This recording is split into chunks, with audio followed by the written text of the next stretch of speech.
Hello everybody, this is Travis Tunnell and Jared Northern again to demonstrate our high-risk kneeling cuff.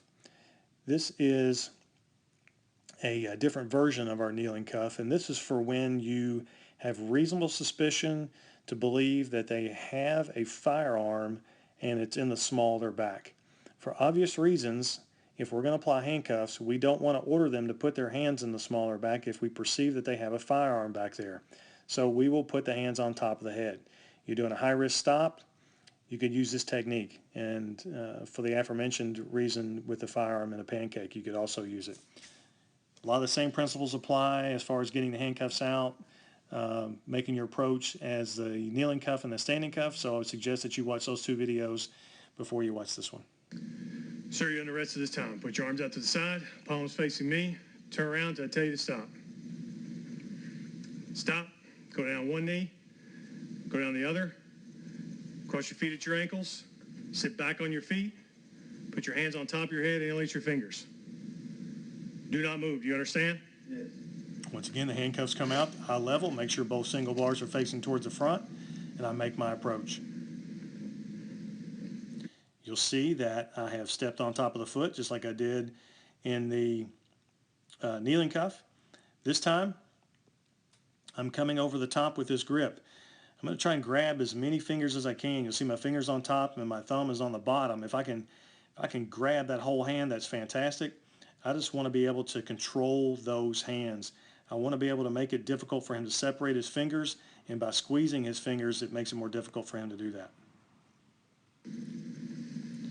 You'll see that what I've done now is I've come underneath of Mr. Northern's arm, and I'm going to apply this handcuff coming straight up.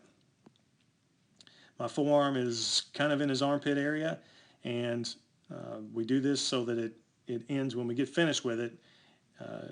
When we transition from this position to the hands of small back, it makes the transition easier. That's the reason we come from underneath. Okay, I want to go back just a second here real quick. You'll see me transition from this grip.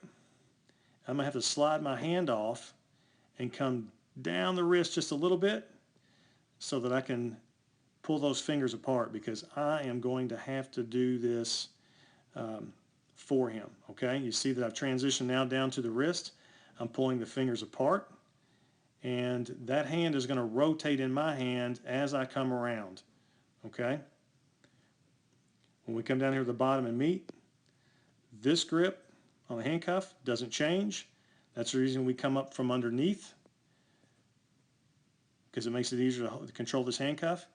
But this hand will have to spin around. You'll have to adjust this grip.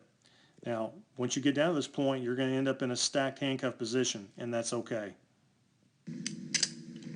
Especially if you have hinge cuffs, you'll have that stacked handcuff. Sir, stand up for me. Sweet pancake area. Stand them up. Put your feet together. And I'm going to go through and just do my normal check tension and double lock. It's not going to be as easy to maintain my wrist locks as it was before when we have thumbs up like Fonzie, when we have the hands back to back, but you can still do it.